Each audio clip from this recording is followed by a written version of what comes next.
Dear students, let us go for recap on the photoelectric effect. 92 naturally occurring elements are classified into three categories. They are metals, non-metals, and metalloids. Metals are more in numbers, followed by non-metals and metalloids.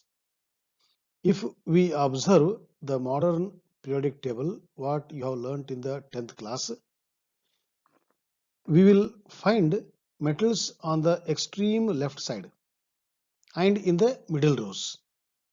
Non-metals and metalloids are placed on the right hand side of the modern periodic table. On the right hand side of the modern periodic table, we also see some metals at the bottom of the RHS. Among the metals, left hand side of the modern periodic table comprises light metals and reactive metals, whereas in the middle rows, heavy and moderate reactive metals are placed.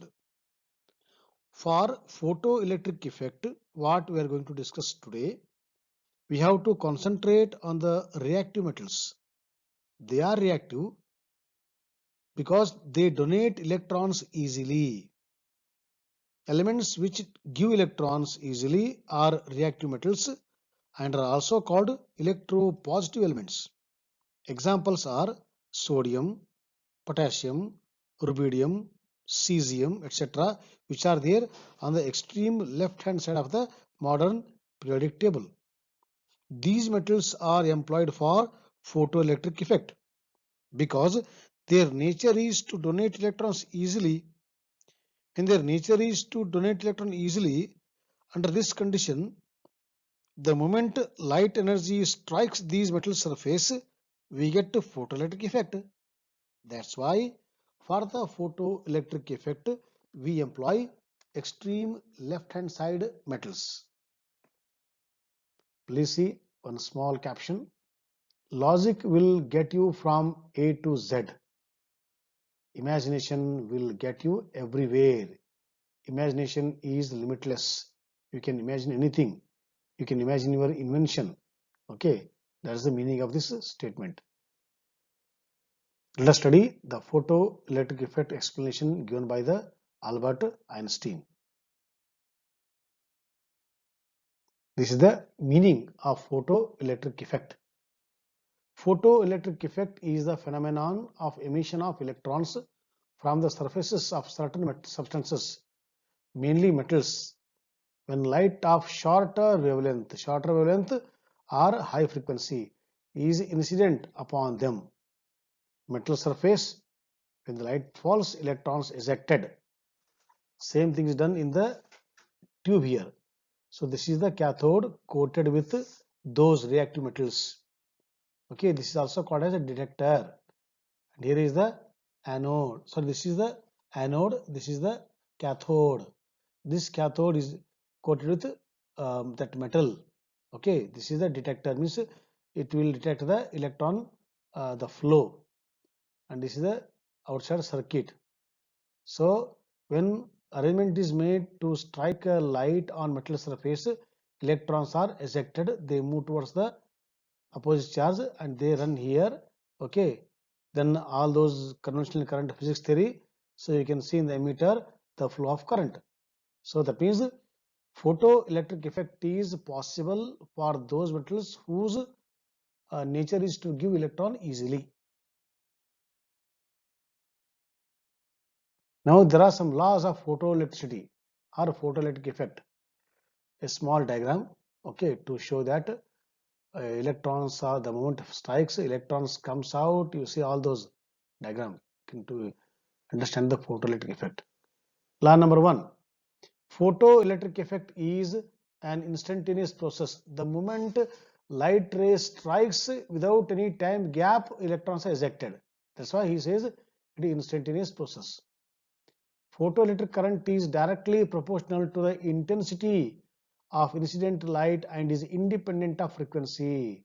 Here, photoelectric current depends upon the number of photoelectrons ejected and the number of photoelectrons ejected depends upon the intensity. Here, according to the Einstein, according to the Max Planck, intensity means number of photons per second per unit area. More the number of photons per second, more the number of electrons ejected. So that's why he want to say photoelectric current or photoelectrons is directly proportional to the intensity or the brightness of the light. The kinetic energy of the electrons depends upon the frequency of incident light and is independent of its intensity. Photoelectrons depends upon the intensity, but their kinetic energy depends on the frequency. With what frequency it is coming? Okay. So more the frequency, more is the kinetic energy. Less the frequency, less is the kinetic energy. So kinetic energy depends on the frequency of the incident light, whereas number of photoelectrons depends upon the intensity or the brightness of the incident light. Now D, fourth law. For each metal, there is a characteristic minimum frequency which is called as threshold frequency, nu naught, below which photoelectric effect is not observed. That means, see, when light falls on this metal surface, this will come out with certain frequency. Okay, so the amount or the minimum amount of energy associated or the minimum frequency associated with this electron is nu naught. That means we have to bring such a frequency of light which is more than nu naught. So this is the frequency of the metal surface, electron frequency nu naught. This is the frequency of the incident light nu. So nu should be more than nu naught. When the nu is more, energy is more. So it should come with more energy, powerful energy. Then only photoelectric effect is there that you want to convey. Okay. So what is E? At a frequency nu more than nu naught. This is what nu. Nu is the frequency of the incident light. Nu naught is the frequency of the ejected electrons. So this should be always more, at least equal or more, not less. If it is less, impossible photoelectric effect. So nu should be more than nu naught. The ejected electrons come out with certain kinetic energy. The kinetic energy of these electrons increase with the increase of frequency. Now, for example, if this frequency of this is having some 4, for example, I'm saying, and this if this comes with 5 kinetic energy, okay, 10 very fast, 11 very fast, like that we can compare. Now, how to explain this photoelectric effect? So, Albert Einstein explained the photoelectric effect with the help of what? Max Planck's theory, known as the quantum theory. So, what he says, earlier we were discussing that light behaves like a wave. Energy is carried in the form of wave, radiation. But here, radiation comes in the form of particles, bundles of energies, packets of energies. And those packets of energy is called as what? Photon. The minimum amount of energy associated with one photon equal to h nu. H is the Planck's constant and nu is the frequency. That means energy of the photon is directly proportional to the frequency of the light. More the frequency, more is the energy. So, but the minimum energy associated with the photon is what? H nu. This photon word we use for what? H nu for the light. But for the other radiations like gamma rays, other EMRs, we use the word quantum. Quantum is the minimum amount of energy for all the radiations, because light is the most common form of energy radiation. So we use a photon word for the light and quantum word for the other radiations. Photon, photons, quantum, quanta, like that. See, wave theory fails here. Only particle theory explains. However, this phenomenon can be explained by the particle theory, particle nature of light. Okay. Stream of particles, stream of photons, stream of energy packets. And these particles or energy packets are called as what? Photon. And what is energy associated? The energy held by a photon is related to the frequency of the light via Planck's equation. So now we'll go for the equation. E equal to h nu. What is nu equal to?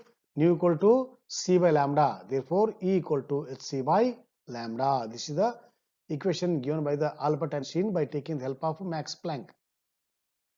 All these are what they represent: E, V, C and the lambda. Thus, it can be understood that different frequencies of light carry photons of varying energies. For example, frequency of blue light is greater than that of the red light. If the frequency is more, energy is more. Therefore, energy held by a photon of blue light will be greater than the energy held by a photon of red light. Just now I explained about this. More the frequency, more is the energy. Now, one example. Red light whose frequency is this much, okay, of any brightness, of any intensity, if it shines on the metal surface hours together on potassium, no photoelectric effect. Whereas you see the yellow light whose frequency is between 5.1 to 5.2 into 10 to the power 14 hertz. The moment this yellow light falls on the potassium metal, immediately you will see photoelectric effect. Why? Because the threshold frequency of for potassium metal is 5 into 10 to the power 14 hertz. This is the minimum energy required. This energy is where it is there with the yellow light, not with the red light. So if the red light comes with a very much bright intensity, no use. So intensity is related to the number of photons, not energy. Therefore, he says for the kinetic energy or the movement of electrons after the photoelectric effect, it is the frequency matters. Therefore, yellow light will give the photoelectric effect but not the red light due to the threshold frequency of potassium which is lesser than the yellow light. This is the equation. What is h nu?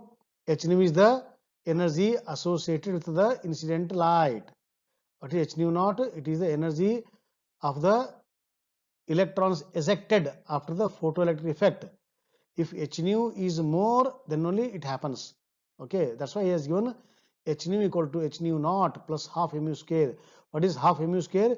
It is the kinetic energy of the electrons, where m is the mass of electron, v is the velocity of the electron. So half mu square is the kinetic energy of electron. If kinetic energy is there, then they move. For the movement of electron, this has to be more. That means if you minus h nu naught from h nu, what you will get? H nu minus h nu naught. That is the kinetic energy of the electron. If h nu is very much more, then if you minus h nu naught, more kinetic energy. So this is what relation between the kinetic energy and the energy associated with the ejected electrons and the energy associated with the incident light. This h nu naught is called what? Energy associated with the light, also known as what? Work function. These are what? These are the work functions of some metals. So more than this, we have to bring the light radiation. Then only photoelectricity is possible. Otherwise, no. Thank you, boys. Thank you very much.